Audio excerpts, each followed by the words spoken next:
may have been many fan-favorite moments from the books that didn't make the movies, but there were some awesome scenes from the movies that were never in the books. Harry Potter is one of the biggest franchises of all time, and whether you prefer the books or the movies, it is hard to find anyone who doesn't wish they were a witch or wizard, or their letter from Hogwarts was just lost in the mail and it will come any day now. There are many moments, characters, and sequences from the books that didn't make it into the movie, and that might be down to limitations of time and money. But there are some great scenes that were in the movies that actually never happened in the books. While you may know the books inside and out, you may have forgotten that some of these scenes only exist in the movies. In this video, we'll take a look at some of these best scenes, ranging from the funniest to the most heartbreaking. From emotional backstories, awkward moments between teacher and student, and heart-wrenching lines of dialogue. Expecto Patronum! We'll get on our broomsticks and fly through one of the biggest movie series of all time. One's up! Number 1. Voldemort and Dumbledore Duel. One of the best moments of the Harry Potter series is when Dumbledore enters the Ministry of Magic building to take on Voldemort in a master versus pupil moment. The level of intimidation and badassery in Dumbledore's entrance is enough to give you chills, and judging by Voldemort's face, he kind of feels it too, thinking he might have just made a major mistake. Just like a dog chasing a car and catching it, only to find out it's the most powerful wizard in the world. That's how that analogy goes, right? What happens next is a brilliant one-on-one duel with the two engaging in a game of deadly chess, or a normal game of chess in the wizarding world, as they fire off curses at one another. While this scene does take place in the book, it is far more extended in the movie, with it turning into an epic confrontation in the same vein as Obi-Wan versus Darth Vader in A New Hope. The tension is palpable, and us muggles can only watch in awe as we see the two most powerful wizards duke it out in a battle of good versus evil.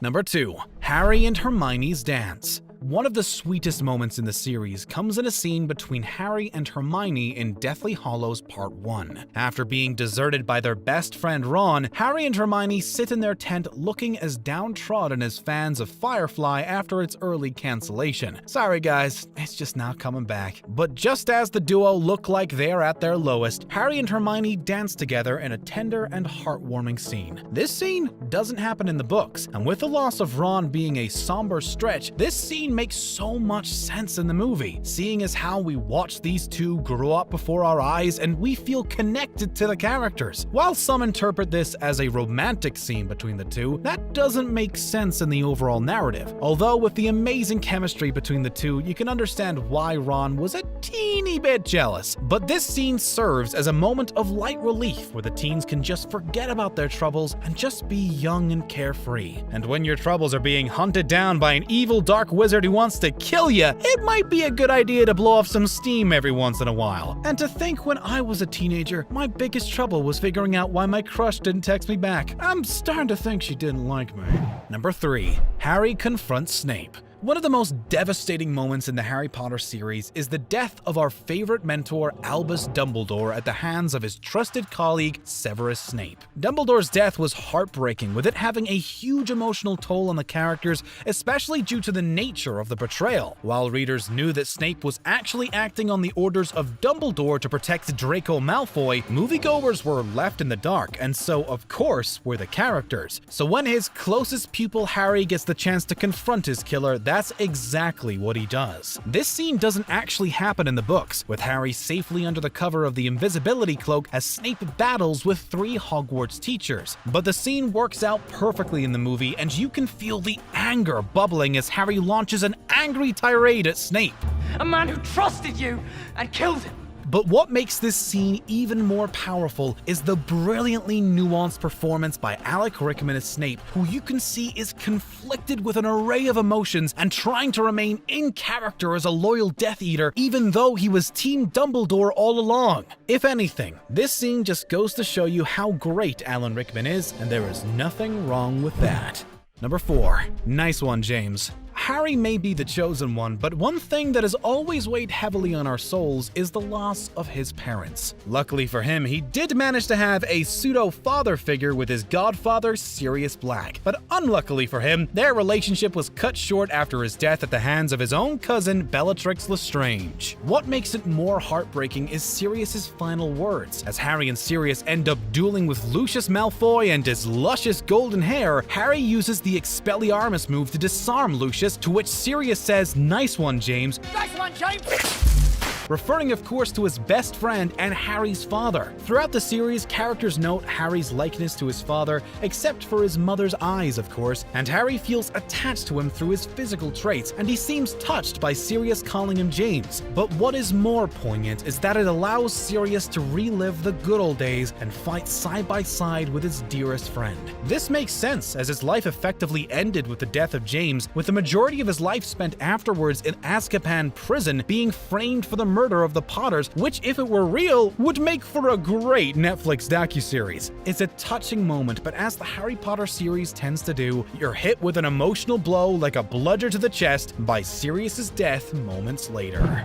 Number 5. McGonagall teaches Ron how to dance. Okay, we've had an emotional couple of minutes right here, so let's lighten up for a bit. If you're like me, one of your biggest fears was having to pair up or do a demonstration with the teacher because everyone is either paired off or your best friend is vacationing in Ecuador. I will never forgive you for that, Chris. Well, apparently wizards are no different, with a hilarious moment taking place between Ron and Professor McGonagall. As McGonagall teaches her students about the customs of the Yuletide Ball, she picks Ron to accompany her for a demonstration on dancing, and the result is hilarious. Rupert Grint's expressions are priceless and are perfectly accurate for a teenager made to do anything slightly embarrassing. And of course, it wouldn't be an awkward teenage moment without your siblings there to mock you throughout. It comes at a turning point in the series as it becomes a lot more serious, but this moment provides some comic relief, as well as showing McGonagall's sick moves out on the dance floor. Dance off with Star-Lord, anyone?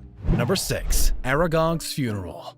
A funeral isn't usually a place to inject moments of comic relief, but when you throw an inebriated Harry Potter into the mix, the results can be hysterical. The scene in question is the funeral of Hagrid's overgrown arachnid acquaintance Aragog. While Harry takes Felix Felicis, try saying that 10 times fast, also known as Liquid Luck, in order to entice a memory out of Professor Slughorn in the books, the scene in the movie is altered by Daniel Radcliffe's performance. The funniest moment comes when Harry proceeds to do an impression of the giant spider, pincers and all.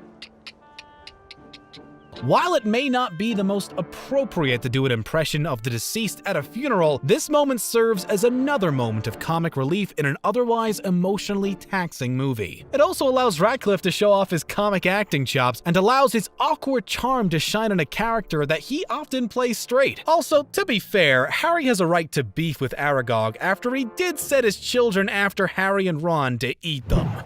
Number 7. But I'm the Chosen One.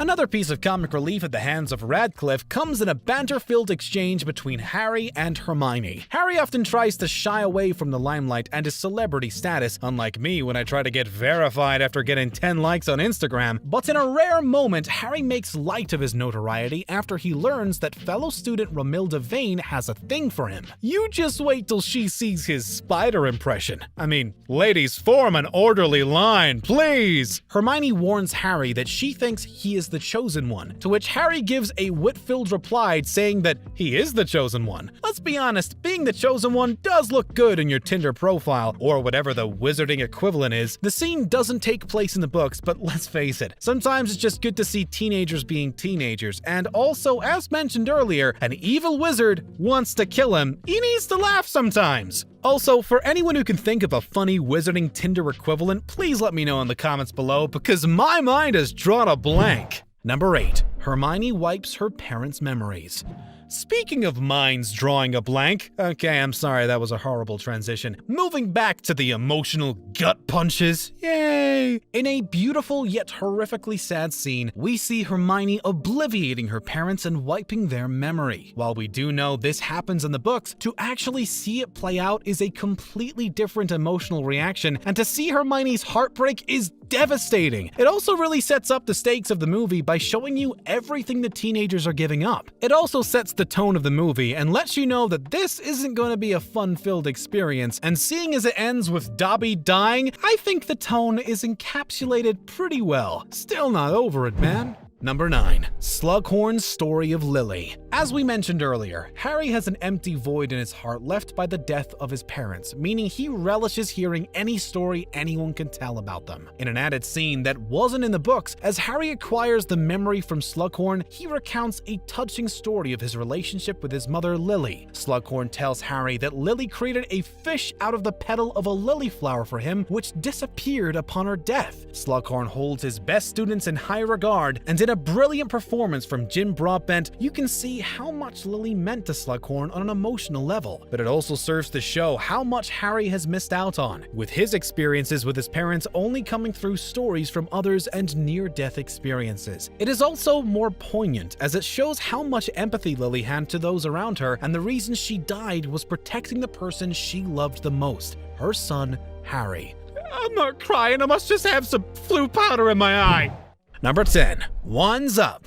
We have already discussed the emotional toll of Dumbledore's death on his students and colleagues, and of course, us as the audience. His death was a faithful adaptation of the books, but the moments that happens directly after is something that was added for the purpose of the movie. The books show Dumbledore's funeral, but in the movie, they decided to go with a simpler yet still emotional gesture, with the students lifting up their wands into the air and lighting up the sky in a touching tribute and show of unity amongst the violence and heartbreak. While it may be a smaller gesture than the book, it is no less emotional and had me crying harder than the time I stepped on a piece of Lego, because that's just the power Harry Potter had on us, as whether it be in book or movie form, the Wizarding World will continue to charm us mere muggles for years to come. What was your favorite scene that wasn't in the books? What was the moment from the books you wished were in the movies?